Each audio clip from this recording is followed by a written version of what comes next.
there is a burgeoning ecological disaster taking place in the United States that is on par with any other ecological disaster that we've seen throughout history. Hurricane Katrina comes to mind. Oil spills come to mind. I think I have some snot on my hands. Anyway, in Ohio, a train, often referred to as a bomb train, flew off the rails, folks. And according to some people, 3,000 gallons? Was it 3,000 gallons or 3,000 pounds? I don't know. I don't know what the unit was. A shitload. Of vinyl chloride was, quote unquote, controlled burned into the atmosphere, creating a plume of deadly phosgene gas that flew over Ohio. And, well, needless to say, folks, everyone's safe. Go back home. Right? Go back home. You know, does anyone remember Chernobyl? My favorite part of the history of Chernobyl was a week after the Chernobyl meltdown, the Soviet Union was like, all right, everyone, go back home. Everything's fine. Does anyone remember that? Because I do. Mandela effect, maybe if you don't remember that. But that was my favorite part of the Chernobyl disaster, was a week later, they told everyone, go back home, everything's fine.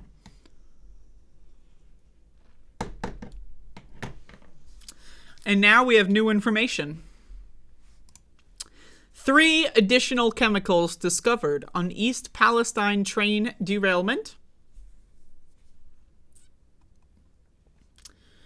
East Palestine, Ohio, First News, was recently informed of 3 more chemicals that were on the Norfolk Southern train that derailed in East Palestine just over a week ago. And we are being told that those chemicals are dangerous.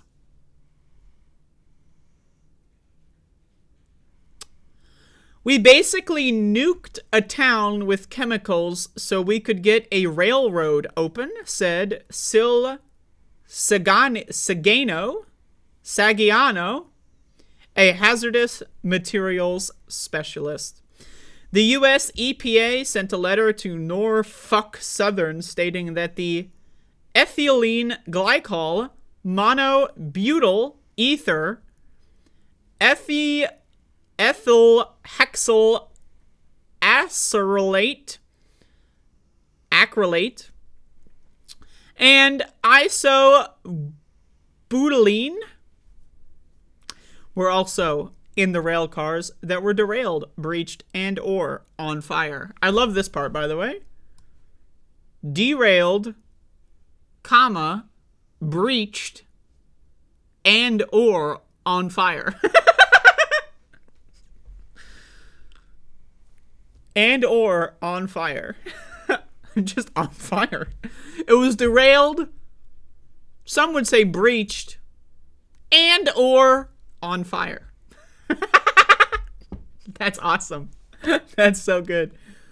Caggiano, or Sagi, I don't know, says ethyl acrylate is especially worrisome. He says it's a carcinogen, and contact with it can cause burning and irritation in the skin and eyes. By the way, everyone, it's safe to go home. They already told everybody it's safe to go home. So we got a toxic chemical in the air that burns your eyeballs. Go home. You're fine. Breathing it in can irritate the nose and throat and cause coughing and shortness of breath. Isobutylene is also known to cause dizziness and drowsiness when inhaled. Quote, I was surprised when they quickly told people they can go back home. Now, that's where this guy is kind of stupid. You were surprised? Why? Why were you surprised? But anyway, but then said if they feel like they want their homes tested, they can have them tested. I would have far rather they did all the testing. Saggiano says it's possible some of the chemicals could still be present in homes and on objects until you clean them thoroughly. One thing about vinyl chloride is it's a heavy gas, which can be concentrated in basements or just in, valleys, areas that are of lower, they're low.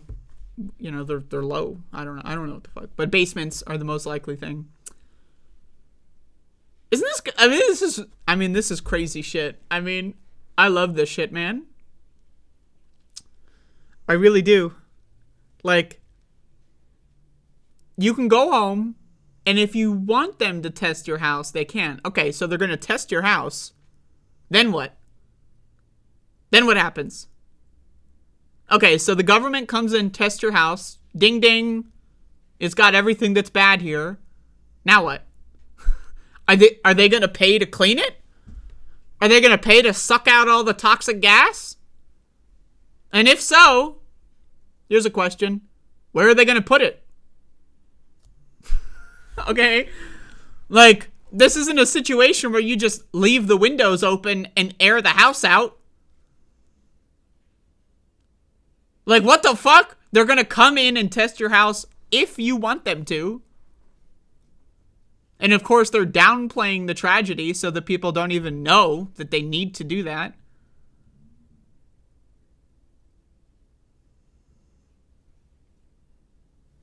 It's a little interesting. Right? Like, it's a little weird. Some people like Saggiano, they may be surprised that the U.S. would do that. I'm not. I'm not surprised. That makes perfect sense, because the United States doesn't give a fuck about you. What are they going to do? What's the alternative? Tell me. Tell me what the alternative is. They're going to, like, the U.S. government, Ohio state government, this private company, are they going to pay people to live at a hotel 100 miles away, 50 miles away, whatever? And for how long? Forever? Are they going to pay people to just move somewhere else in the country? Right? And if so, okay. Temporary evacuation. They're going to pay for you to be in a hotel. What about lost wages? What about your job? What if your job was like you worked at a store in East Palestine, Ohio, and that was your job? Are they going to find you a new job? So, okay, the U.S. government, right? The U.S. government is going to pay for people to relocate, get them hired at a new job as soon as possible, as well as do free health screenings for any possible adverse reactions that they may have had before they evacuated. Like, hold up. Let me get the laugh track for this one. Hold up. Let me get this laugh track.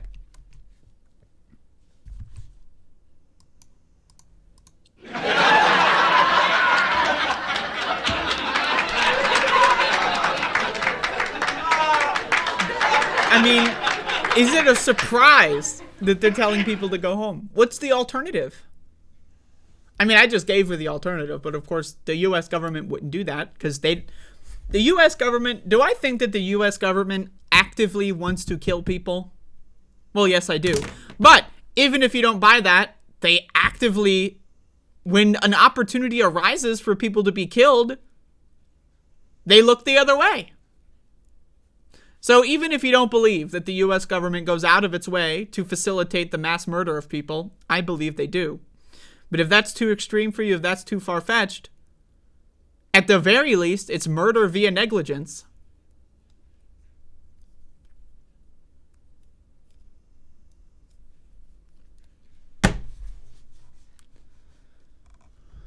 There's a lot of what ifs, and we're going to be looking at this thing in 5, 10, 15, 20 years down the line and wondering, gee, cancer clusters could pop up, well water could go bad. Saggiano recommends anyone in the East Palestine area should get a health checkup. Get it on record where your health stands now so that moving forward you'll have documented any effects possibly related to the train derailment. Yeah, if you can afford to go to a doctor in a non-emergency setting, absolutely go get your health checked out.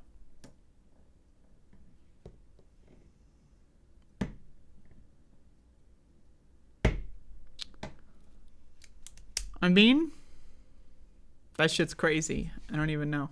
That shit's crazy. It may be the craziest thing we've seen in a while. Definitely way crazier than a fucking balloon. While the US government is crying and whinging their fucking eyeballs out about balloons, Biden has ignored this. Pete Buttigieg, Secretary of Transportation, has ignored it. They have ignored it entirely. Why? Because they don't give a fuck. Oh, more people are going to die in Ohio? Excellent. That's all Biden. Biden got a phone call. Oh, people are going to die in Ohio? Great job, Jack. Get it done. That's him. He doesn't give a fuck. You think he cares? You think he cares at all?